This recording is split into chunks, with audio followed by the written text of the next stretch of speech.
Allah membongkar kedok orang-orang munafik yang bersumpah secara dusta. Assalamualaikum warahmatullahi wabarakatuh. Kembali lagi di channelnya aku, El Priyantina. Buat teman-teman yang mau lanjut nonton videonya, jangan lupa di subscribe dulu. Dan jangan lupa untuk like, komen, dan juga share ya, supaya aku lebih semangat untuk share ilmu-ilmu yang meskipun nggak banyak, dan ini bersumbernya dari dalam buku Quran Mapping ini. Supaya aku lebih bersemangat lagi dan channelnya semakin berkembang. Allah membongkar kedok orang-orang munafik yang bersumpah secara dusta. Ini adalah tamparan buat orang yang berpura-pura baik tapi memiliki niat tersembunyi di belakangnya. Dan Allah buka kedoknya supaya kebenaran tidak tertutup. Dan ini ada di dalam surah Al-Mujadilah ayat 14, 15 dan juga 16. Ayat ini seperti relate banget dengan kejadian-kejadian yang saat ini sedang ramai dibicarakan.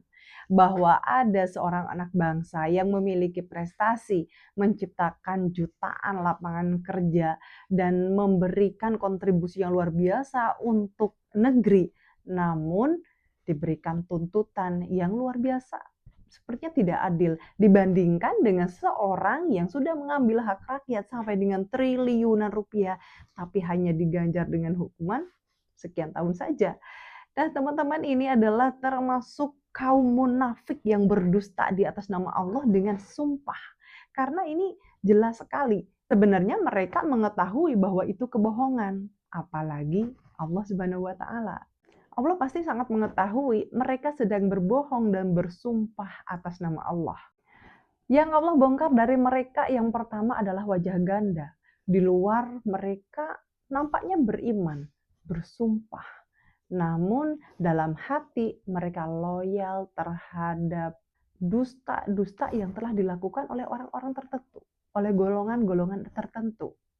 Dan mereka menjadikan suatu kaum yang Allah murkai sebagai teman. Yang kedua, mereka ini tidak memiliki identitas. Karena kalau dibilang orang beriman, orang yang memiliki Tuhan, orang yang memiliki Allah, tapi mereka mendustai. Dan bagi orang-orang yang berdusta pun, orang ini juga diragukan kebenarannya karena dia masih mengaku sebagai orang yang beriman. Dan yang ketiga adalah mereka bersumpah dusta. Sedang mereka mengetahuinya bahwa itu adalah dusta, bahwa itu adalah sebuah kemunafikan. Dan kalau ketahuan, mereka pasti langsung bersumpah, demi Allah. Itu hanya untuk menutupi saja, padahal mereka tahu bahwa mereka itu sedang berbohong. Nah, pelajaran utamanya adalah sebagai kaum muslimin, kita tidak patut untuk terlalu percaya dengan orang yang tidak sejalan.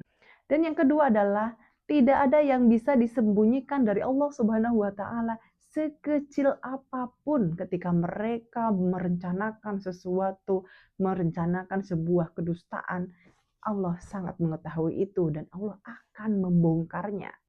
Dan yang ketiga, munafik itu adalah penyakit hati yang dapat merusak diri dari dalam. Kemudian lanjut di dalam surat Al-Mujadilah ayat 15, Allah berfirman, Allah telah menyediakan bagi mereka azab yang sangat keras. Sesungguhnya apa yang mereka kerjakan itu sangat buruk. Kemudian di dalam surat Al-Mujadilah ayat 16, Allah berfirman, mereka menjadikan sumpah-sumpah mereka sebagai perisai.